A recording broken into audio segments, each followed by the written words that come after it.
শহীদদের প্রণাম জানাই। লেখা রাজীব দত্ত।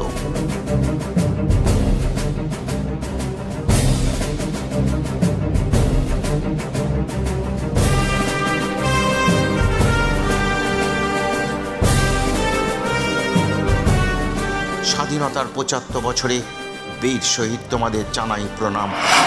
দেশকে স্বাধীন করতে হাসি মুখে তোমরা দিয়েছ নিজেদের জীবন বলিদান। ব্রিটিশ শাসকের হাতে অত্যাচারিত হয়েছ, চোখের সামনে মা বোনেদের সম্মান ভুল লুণ্ঠিত হতে দেখেছ, প্রতিবাদে গর্জে উঠেছ, আওয়াজ তুলেছ। অত্যাচারী ব্রিটিশরা ছাড়ো দেশ। দেশ জুড়ে প্রতিবাদের ঢেউ নাড়িয়ে দিয়েছিল ব্রিটিশদের। তোমাদের বীরত্বে ব্রিটিশরা হার মানতে হয়েছে বাধ্য। দেশ আজ স্বাধীন। তোমাদের বীরত্বের কাহিনী স্থান পেয়েছে ইতিহাসের পাতায়। তবুও তোমাদের দেখা স্বপ্ন ও আশা আজও কিন্তু পূরণ হয়নি।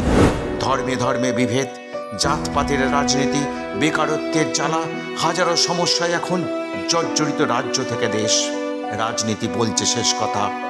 সুবিধাবাদী রাজনীতি ধ্বংস করছে রাজ্য থেকে দেশ।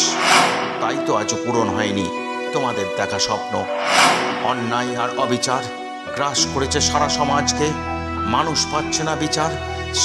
শাসকে বিভেদ, বিভ্রান্তের রাজনীতির চাতা করলে পড়ে মানুষ এখন বড়ই অসহায়।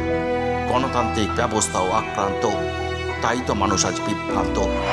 দেশকে স্বাধীন করতে কত শহীদ দিল রক্ত।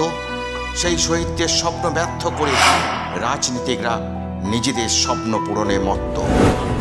दिल्ली जाएंगे हम अपना हिंद बनाएंगे, दिल्ली जाएंगे हम अपना हिंद बनाएंगे।